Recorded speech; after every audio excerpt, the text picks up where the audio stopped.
अंतर्मोंग channel पे आपका स्वागत है। क्या आप जानते हैं कि आज धरती पर प्रजातियों के खत्म होने की जो रफ्तार है वो सामान्य मतलब प्राकृतिक रफ्तार से 1000 से 10,000 गुना ज्यादा तेज है। 10,000 गुना। हाँ, और ये सिर्फ एक डरावना आंकड़ा नहीं है, ये एक बहुत जोरदार चेतावनी की घंटी है। बिल्कुल। आज की हमारी इस गहरी पड़ताल का मकसद भी यही है कि इस घंटी की आवाज को ठीक से समझा जाए। हमारे पास पुलित्जर पुरस्कार विजेता लेखिका एलिजाबेथ कोलबर्ट की किताबों पर आधारित कुछ लेख हैं। जैव विविधता पर काफी भारी भरकम वैज्ञानिक रिसर्च पेपर्स हैं। और एंथ्रोपोसीन पर भी। हाँ, और एंथ्रोपोसीन यानी इंसानों की युग के विचार पर बहस करने वाले भूवैज्ञानिक विश्लेषण भी। तो हमारा मिशन है इन सबको खंगाल कर ये पता लगाना कि क्या हम वाकई धरती के इतिहास के एक नए दौर में दाखिल हो चुके हैं, और क्या हमारी अपनी गतिविधियां ही पृथ्वी के छठे महाविलोपन की वजह बन रही हैं। बिल्कुल। तो चलिए गहराई से पड़ताल करते हैं कि इंसानी दखल ने हमारे ग्रह को आखिर किस हद तक बदल दिया है। चलिए। शुरुआत एलिजाबेथ कोलबर्ट की मशहूर किताब द सिक्स्थ एक्सटिंक्शन से करते हैं। इसे पुलित्जर पुरस्कार भी मिला था। कोलबर्ट बताती हैं कि पृथ्वी पर पहले भी 5 बड़े महाविलोपन हो चुके हैं, मतलब जब ज्यादातर प्रजातियां खत्म हो गई। लेकिन ये जो छठा वाला है ये उन सब से बिल्कुल अलग। बिल्कुल, और इसके अलग होने की सबसे बड़ी वजह है इसका अप्राकृतिक होना। अप्राकृतिक? हाँ, सोचिए, पिछले जो महाविलोपन हुए थे वो किसी बाहरी प्राकृतिक वजह से हुए थे, जैसे कोई बहुत बड़ा एस्टेरॉयड धरती से टकरा गया या बड़े बड़े ज्वालामुखी फट पड़े। सही कहा। लेकिन ये छठा महाविलोपन पूरी तरह से सिर्फ एक प्रजाति यानी हम इंसानों की वजह से हो रहा है। अच्छा। वर्ल्ड वाइल्ड लाइफ फंड के स्रोत भी यही कहते हैं कि ये पूरी तरह से मानव जनित है और इसके पीछे जमीन, पानी और ऊर्जा का मतलब अंधाधुंध इस्तेमाल है। तो इसके मुख्य कारण क्या क्या हैं? स्रोतों में कुछ बहुत ही दिलचस्प और कह सकते हैं कि चौंकाने वाले उदाहरण दिए गए हैं। पहला है नया पेंजिया और हमलावर प्रजातियां। ये नया पेंजिया क्या चीज है? ये कोलबर्ट का दिया हुआ एक बड़ा ही मजेदार शब्द है। लाखों साल पहले धरती के सारे महाद्वीप एक साथ जुड़े हुए थे, जिसे पेंजिया कहते थे। हाँ, सुना है। फिर वो अलग हो गए और हर महाद्वीप पर अपने अलग अलग तरह के जीव जंतु विकसित हुए। लेकिन अब इंसानों ने हवाई जहाज़ों और समुद्री जहाज़ों के जरिए इन सभी महाद्वीपों को एक तरह से फिर से जोड़ दिया है। अच्छा। हाँ, हम अनजाने में ही दुनिया भर में प्रजातियों को यहाँ से वहाँ पहुँचा रहे हैं। मतलब हम एक ऐसा खेल खेल रहे हैं प्रजातियों की अदला बदली का जिसके नियम हम खुद नहीं समझते। बिल्कुल। और इसमें हार हमेशा स्थानीय प्रजातियों की हो रही है। कोई उदाहरण इसका? इसका एक बहुत ही दुखद उदाहरण है पनामा के सुनहरे मेंढक। वो अचानक से गायब होने लगे। किसी को समझ ही नहीं आ रहा था कि क्यों। बाद में पता चला कि इसकी वजह एक फंगस है, काइट्रिड फंगस, और वो फंगस वहां का था ही नहीं। तो वो वहां पहुंचा कैसे? वो इंसानी गतिविधियों की वजह से, मतलब व्यापार या यात्रा के जरिए दुनिया के दूसरे कोने से वहां पहुंच गया और उन बेचारे मेंढकों के लिए मौत का सामान बन गया। क्यों? क्योंकि उनके शरीर में उससे लड़ने की कोई क्षमता, कोई इम्यूनिटी ही नहीं थी। ये तो बहुत भयानक है। और आपने चेस्टनट पेड़ों का भी जिक्र किया था। हाँ, अमेरिकी चेस्टनट के जो विशाल जंगल थे उन्हें भी एक बाहर से आए फंगस ने पूरी तरह तबाह कर दिया। ये नया पेंजिया का ही नतीजा है। और एक दूसरा कारण है अत्यधिक दोहन, मतलब जरूरत से ज्यादा इस्तेमाल। हाँ, और ये कोई नई कहानी नहीं है। कोलबर्ट ग्रेट ऑक नाम के एक विशाल न उड़ने वाले पक्षी की कहानी बताती हैं। ग्रेट ऑक? हाँ, ये उत्तरी गोलार्ध में लाखों की संख्या में पाए जाते थे, लेकिन इनका मांस, तेल और पंखों के लिए इतना शिकार किया गया। कितना? इतना कि 1844 आते आते आखिरी ग्रेट ऑक भी मार दिया गया। वो हमेशा के लिए विलुप्त हो गए। सिर्फ शिकार की वजह से? ये तो अविश्वसनीय है। हाँ, और आज भी यही हो रहा है। अत्यधिक मछली पकड़ना इसका सबसे बड़ा उदाहरण है। हम समुद्र को इस तरह खाली कर रहे हैं जैसे वो कोई कभी ना खत्म होने वाला गोदाम हो। और नतीजा ये है कि कई समुद्री इकोसिस्टम मतलब पारिस्थितिकी तंत्र ढहने की कगार पे हैं। और शायद जो सबसे बड़ा कारण है वो है जमीन के इस्तेमाल में बदलाव, जानवरों के घरों का टूटना। बिल्कुल, ये सबसे बड़ा कारण है। मैंने एक रिसर्च में पढ़ा कि खेती के वजह से ही लगभग 85% संकटग्रस्त प्रजातियों पर खतरा मंडरा रहा है। ये आंकड़ा बिल्कुल सही है। सोचिए, हमने दुनिया की लगभग 40% जमीन को सिर्फ खाना उगाने के लिए बदल दिया है। 40%? हाँ, कोलबर्ट सुमात्रा के गैंडे का उदाहरण देती हैं। जंगल कटने से उनका जो घर है वो छोटे छोटे टुकड़ों में बट गया है। तो ये ऐसा है कि वो छोटे छोटे हरे द्वीपों पर फंस गए हैं जिनके चारों ओर खेत और शहरों का समंदर है। आपने बिल्कुल सही समझा। इसे ही सूखी जमीन पर द्वीप बनाना कहते हैं। और वो एक दूसरे से मिल भी नहीं सकते होंगे। बिल्कुल नहीं, वो अलग थलग पड़ जाते हैं। उनका जीन पूल छोटा हो जाता है जिससे वे बीमारियों और दूसरे खतरों का सामना नहीं कर पाते। सुमात्रा के गैंडों की संख्या आज 100 के आसपास रह गई है बस। सिर्फ 100? हाँ, और वे विलुप्त होने की कगार पर हैं। और एक चौथा बड़ा कारण भी है, जलवायु परिवर्तन। और इसी से जुड़ा है समुंदर के पानी का एसिडिक होना। अच्छा, ये समंदर का एसिडिक होना क्या है? क्या इसे आसान भाषा में समझा सकती हैं? जरूर। सोचिए, जब आप सोडा की बोतल खोलते हैं तो उसमें से गैस निकलती है ना? हाँ। वो कार्बन डाइऑक्साइड ही है जो पानी में घुली हुई है, और उसी से पानी थोड़ा एसिडिक हो जाता है। हमारे महासागरों के साथ भी यही हो रहा है, बस बहुत बड़े पैमाने पर। कैसे?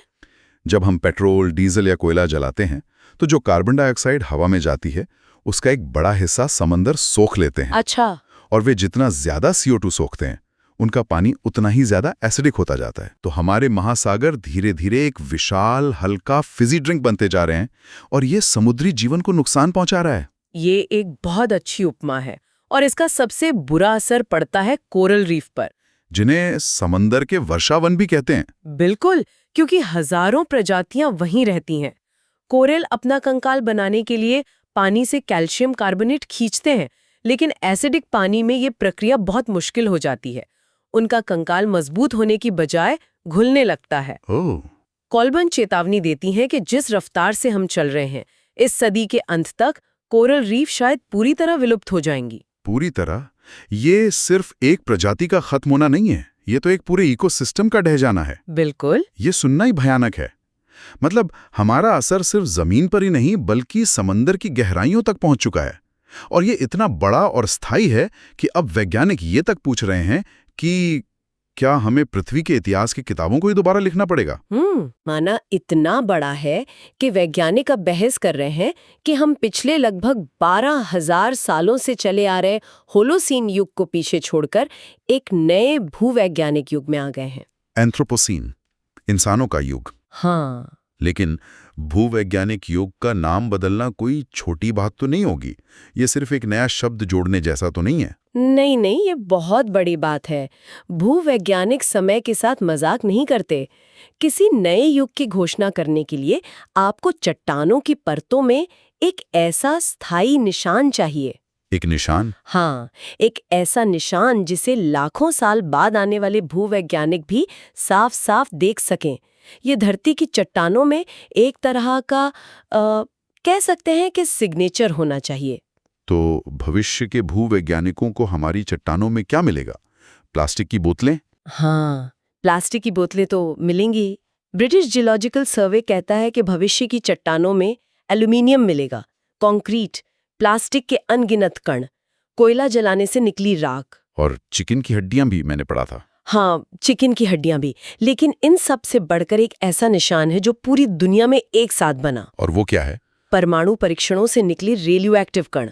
यहाँ ये वाकई दिलचस्प हो जाता है। मतलब इस नए युग की शुरुआत कब से मानी जाए, इस पर तो काफी बहस चल रही है। हाँ, इस पर 3 मुख्य विचार हैं। पहला मत कहता है कि इसकी शुरुआत हुई लगभग 8,000 साल पहले नवपाषाण क्रांति से, जब इंसानों ने खेती करना शुरू किया और जंगलों को काटा। हाँ, जिससे वातावरण में CO2 और मीथेन का स्तर बढ़ने लगा। दूसरा मत औद्योगिक क्रांति को शुरुआती बिंदु मानता है, 18वीं शताब्दी के अंत में। हाँ, जब जीवाश्म ईंधन का इस्तेमाल शुरू हुआ और धरती का तापमान बढ़ने लगा। लेकिन जो सबसे मजबूत दलील है वो इन दोनों से बिल्कुल अलग है।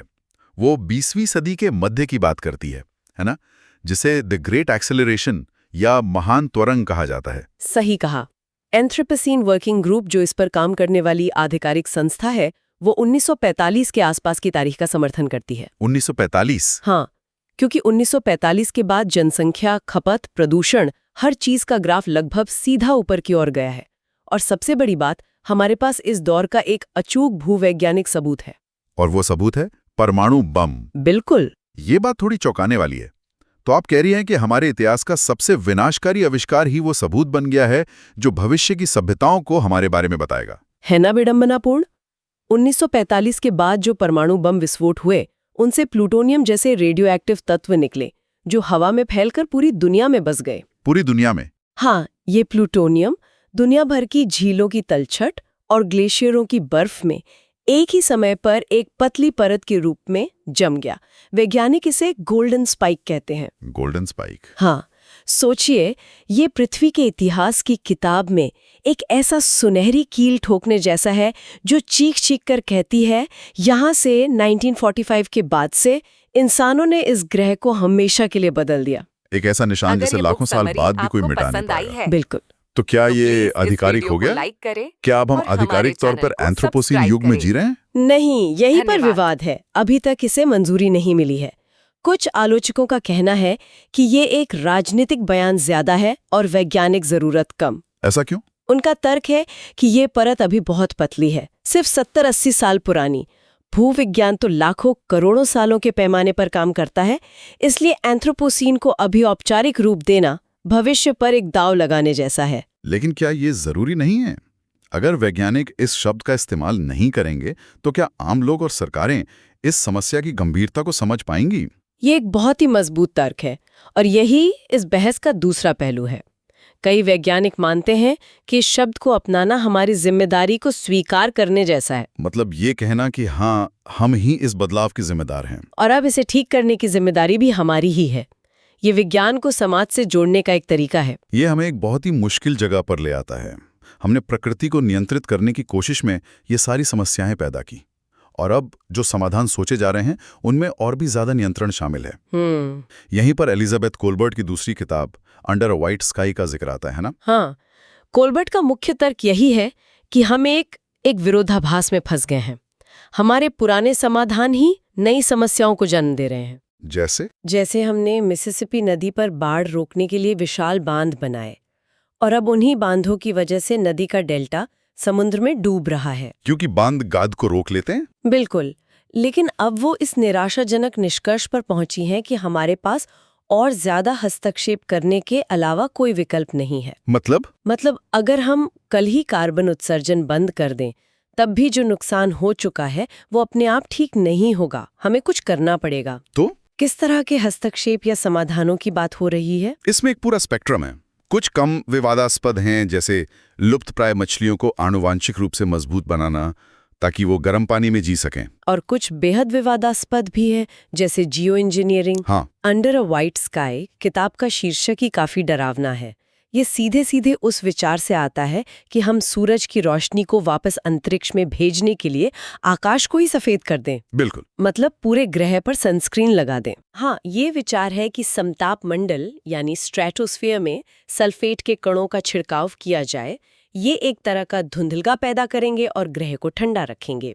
ये तो एक ज्वालामुखी विस्फोट की नकल करने जैसा हुआ। सही कहा, लेकिन इसके अनगिनत अनजाने दुष्प्रभाव हो सकते हैं, और यहीं पर हमें टेक्नो आशावाद और टेक्नो नियतिवाद के बीच का फर्क समझना होगा। टेक्नो आशावाद और टेक्नो नियतिवाद, इनमें क्या फर्क है?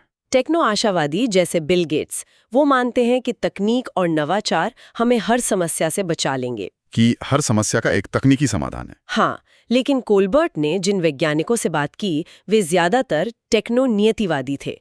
वे इन तकनीकों को लेकर उत्साहित नहीं हैं। तो ये वैज्ञानिक कोई जोशीले आविष्कारक नहीं है जो कह रहे हों, देखो मेरे पास क्या शानदार नया आइडिया है? बिल्कुल नहीं। वे तो एक तरह से इमरजेंसी रूम के डॉक्टर की तरह हैं जो कह रहे हैं, मरीज मर रहा है, हमें ये खतरनाक ऑपरेशन करना ही पड़ेगा क्योंकि दूसरा कोई रास्ता नहीं है। आपने इसे एकदम सही ढंग से समझाया है। वैसे एक मजबूरी मानते हैं क्योंकि कुछ न करने का विकल्प शायद और भी बुरा है। ये उम्मीद नहीं बल्कि हताशा से पैदा हुआ समाधान है। सही कहा। तो आज की हमारी इस पूरी पड़ताल का सार ये है, हम इंसानों की वजह से हो रहे एक महाविलोपन के दौर में जी रहे हैं। इसका असर इतना गहरा है कि इसने एक नए भूवैज्ञानिक युग एंथ्रोपोसीन को जन्म देने की बहस छेड़ दी है। और आगे का रास्ता एक अजीब विरोधाभास से भरा है। अतीत में किए गए नियंत्रण से पैदा हुई समस्याओं को ठीक करने के लिए हमें और भी ज्यादा तकनीक और नियंत्रण का सहारा लेना पड़ सकता है। और यहाँ एक बहुत गहरा नैतिक सवाल उठता है। क्या? जिस एस्टेरॉयड ने डायनासोर को खत्म किया वो तो सिर्फ एक चट्टान थी, उससे कोई अंदाजा नहीं था कि वो क्या कर रहा है। लेकिन हमें है, हम जानते हैं कि हमारी गतिविधियों का क्या असर हो रहा है। हम धरती के इतिहास की पहली ऐसी प्रजाति हैं जो एक भूवैज्ञानिक ताकत भी है और उसे इस बात का एहसास भी है। तो क्या ये जागरूकता हमें एक ऊंचे नैतिक स्तर पर नहीं रखती? बिल्कुल। क्या जानने की जिम्मेदारी हमें अलग नहीं बनाती? तो ये बहस की एंथ्रोपोसीन की शुरुआत पहले किसान के साथ हुई या पहले परमाणु बम के साथ, शायद असल मुद्दे से ध्यान भटकाती है। बिल्कुल। शायद ज्यादा महत्वपूर्ण सवाल ये नहीं है कि ये कब शुरू हुआ, बल्कि ये कि ये खत्म कैसे होगा। क्या मतलब? क्या एंथ्रोपोसीन अध्याय का अंत मानवता के विलुप्त होने के साथ होगा, या फिर ये एक नए, ज्यादा समझदारी और जिम्मेदारी वाले युग की प्रस्तावना बनेगा, जैसा कि एक विचारक ने इकोज़ोइक युग का प्रस्ताव दिया था। इकोज़ोइक युग? हाँ, एक ऐसा युग जहां इंसान प्रकृति के साथ दुश्मनी नहीं बल्कि साझेदारी में रहता है। चट्टानों में कौन सी कहानी लिखी जाएगी, इसका चुनाव अब हमारे ही हाथ में है। अगर ये बुक समरी आपको पसंद आई है तो प्लीज इस वीडियो को लाइक करें और हमारे चैनल को सब्सक्राइब करें। धन्यवाद।